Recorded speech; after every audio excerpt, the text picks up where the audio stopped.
ఐశ్వర్యం ఉండగా, చింతామణి గృహం ఉండగా శ్మశానంలో ఎందుకుంటున్నారని అడిగింది. అడిగితే ఆయన చెప్పాడు, పార్వతి బతికున్న నాళ్ళు అన్ని చోట్లకి వెడతారు, ఏమీ తోచట్లేదు, శ్మశానానికి వెళ్ళొద్దామని ఎవరు రారు పార్వతి.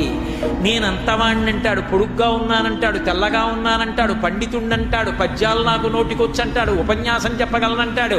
నాకు పాటలొచ్చంటాడు, నేను నాట్యం చేస్తానంటాడు, నేను అధికారినంటాడు, నా దగ్గర డబ్బు ఉందంటాడు. ఇన్ని ఉన్నాయనుకున్న వాడిలోంచి ఊపిరి బయటికి వెళ్ళిపోయిన తరువాత వాడిని తీసుకెళ్లి 4 కొత్త కర్రల మీద పడుకోబెట్టి చాప చుట్టి తాడు కట్టి పైన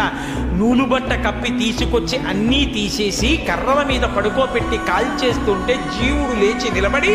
పుర్రె పగిలిపోయిన తరువాత కన్న కొడుకు కూడా స్నానం చేసి వెళ్ళిపోతుంటే చీకటి పడిపోయాక, అయ్య బాబోయ్ చుట్టూ ఉగ్రభూతాలు, నా వాళ్ళన్న వాళ్ళు లేరు, వీళ్ళని నమ్ముకున్నాను, ఒక్కడు లేడని ఏడుస్తుంటే నేనున్నాను రా అని చెప్పడానికి నేను కూడా